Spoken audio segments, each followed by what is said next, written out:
Support comes from Troy University's Trojan Cafe, offering handcrafted Starbucks beverages and a wide assortment of meal and snack options. Located on Troy University's Montgomery campus, across from the Rosa Parks Library and Museum. From Troy Public Radio, this is In Focus, and I'm Carolyn Hutchison. November is National Senior Pet Month, as well as Adopt a Senior Pet Month, so we're starting a new series called Paws for Animals. Our guest, Elizabeth Fryer, is an author who has dealt with the loss of beloved senior pets. So she shares her insights today on how to move forward. Her latest book is Pause and Reflect, a guide to remembering your pet and working through grief. She joins us from Troy.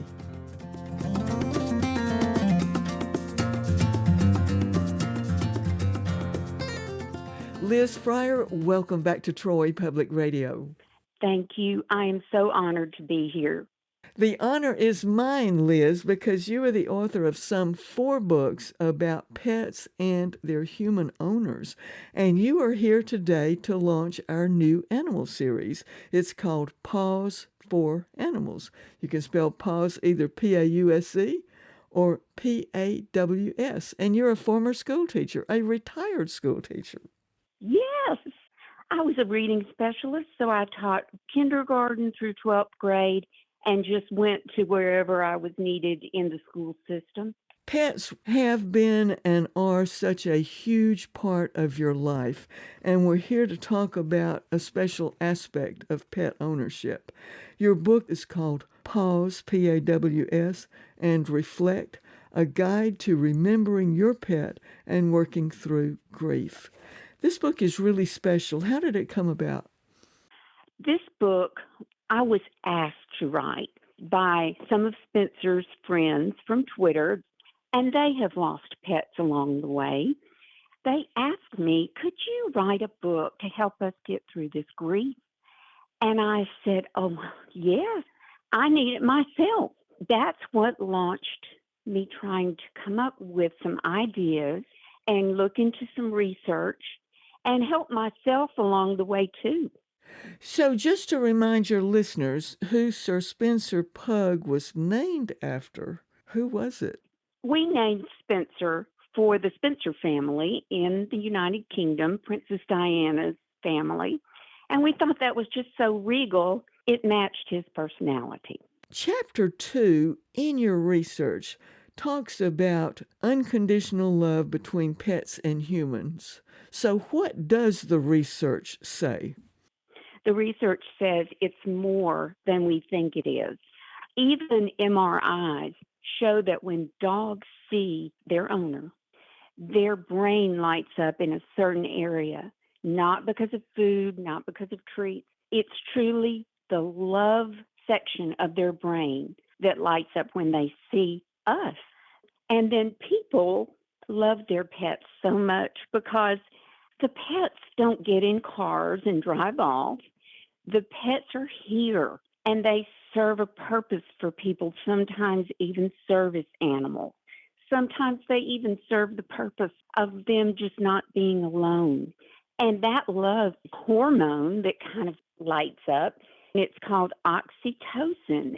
That's what mothers feel when they look into the eyes of their infants and the infants look back. That is an important part of the bond that we share. When the pet dies, and of course they don't live as long as human beings, you start talking about grief and comparative grief. And what is the danger of that? The danger is we see other people dealing with their grief. We think that we're supposed to do that too, but we can't because we're not those people and those people are not us. We deal with grief in our own individual way. If we looked at how other people dealt with it, we couldn't see below the surface and see what they're really going through. You also talk in the book about things to say and things not to say to someone who's grieving. We must be careful. The most important thing we can say is, I'm sorry. I will be praying for you. That's what I say. That way, we're not trying to fix it. We're just trying to let them know compassionately that we'll be thinking of them. Liz, you talk about small kindnesses that helped you through your grief. What were they? Those were the people on Twitter that would check on me and they would send me things, maybe a little handwritten note. Those are so powerful to say that we're thinking of you. And sometimes they would send little gifts like I have a lantern that lights up every night with a precious message on the glass. Someone gave me when Spencer left us. Things like that comfort people, and you would be surprised how much that comforts other people when you can't be there. You talk in the book about some of the things that helped you. You said there was a hope for the future. You created a collage. Tell me about your collage. hmm I would think about what color brings me peace, and I would color a little part. And then I would get a picture that brought me peace and put there. And then maybe I would find a word and write a word that made me feel better. And you would be surprised when we look at those positive those things heal us because our hearts will wrap around those concepts. That is the power that makes us feel better.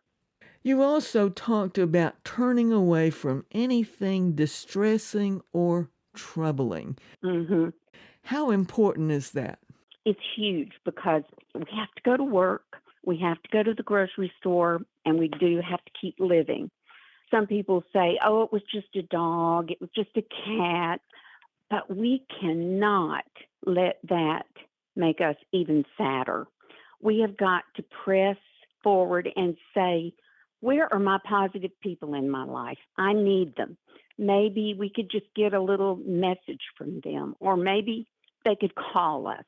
We need to avoid anything that is negative because we've got to heal. One of the things I noticed was that you like to spend time outdoors. And on one of your walks through nature, you saw a red leaf. What did that mean to you? When Spencer left us, in my heart, whatever you want to call it, I felt like he was saying, I won't be far away. And that brought me so much comfort. And then I was on a walk several days later and I saw red leaves. It was in a month that you would never see red leaves. And I thought, okay, Spencer, I see. And ever since then, through the years, when I see a red leaf, it's when I need it the most. It's when I need comfort. And I think he was saying, this is for everybody. Tell them not to be sad because we're close by. The cover of your book, Pause and Reflect. A human hand holding a dog's paw. The story there is for two of my dogs leaving us. We don't need to let them linger if they're sick or in pain, and our vets will guide us on those decisions. But for two occasions, my dog put his paw in my hand during that process. And I thought, I've got to represent that on the book. That is just so powerful. How can people get your books? It is on Amazon if you look up by the title, or you can look it up by my name, Elizabeth Fryer. I want to thank you for sharing your wisdom today. Thank you so much for having me. It is such an honor.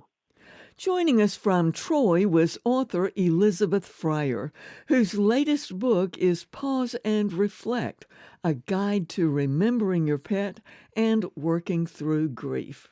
Her popular Twitter site is Sir Spencer Pug. And she'll rejoin us in December with her tips on how to make it through the holidays. Thanks for joining us today for our new series on In Focus. It's called Pause for Animals.